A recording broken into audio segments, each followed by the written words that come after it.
నిజామాబాద్లోని వినాయక్ నగర్ నాగర్ tower plot number 102లో శనివారం రాత్రి చోరీ జరిగింది. దేవసాని విఠల్ కుటుంబ సభ్యులు నిద్రిస్తున్న సమయంలో గుర్తు తెలియని వ్యక్తులు రెండో బెడ్రూమ్ కిటికీలోంచి చొరబడి 12 తులాల బంగారం 30 తులాల వెండిని అపహరించారు. బాధితుని ఫిర్యాదు మేరకు పోలీసులు కేసు నమోదు చేసుకుని దర్యాప్తు చేస్తున్నారు.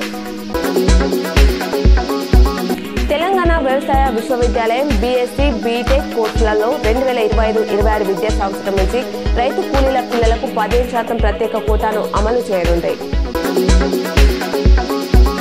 శ్రీరామ్ సాగర్ ప్రాజెక్టు నిండుకుండలా మారింది. ఎగువ ప్రాంతంలో కురుస్తున్న భారీ వర్షాల కారణంగా ప్రాజెక్టులోకి 1,97,000 క్యూసెక్ల వరద నీరు వచ్చి చేరుతుందని ప్రాజెక్టు అధికారి చక్రపాణి తెలిపారు. గత 4 రోజులుగా కురుస్తున్న భారీ వర్షాల కారణంగా జిల్లా వ్యాప్తంగా వాగులు వంకలు పొంగి ప్రవహిస్తున్నాయి. ప్రధాన ప్రాజెక్టులలో నీటి మట్టం పెరుగుతుంది. నందిపేట మండల కేంద్రంలోని శివాలయం గోదావరి ఉధృతికి పూర్తిగా నీట మునిగింది.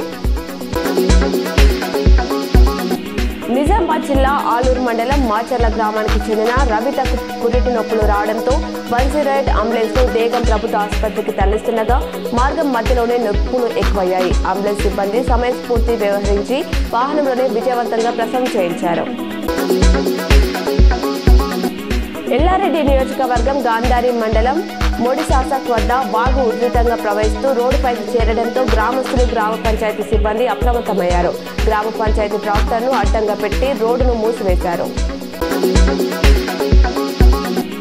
రాష్ట్రంలో సోమ మంగళవారాల్లో కొన్ని జిల్లాల్లో భారీ నుంచి అతి భారీ వర్షాలు కురిసే అవకాశం ఉందని వాతావరణ శాఖ అధికారులు హెచ్చరించారు. ముఖ్యంగా నిజామాబాద్ జిల్లాను ఆరెంజ్ అలర్ట్ గా ప్రకటించారు.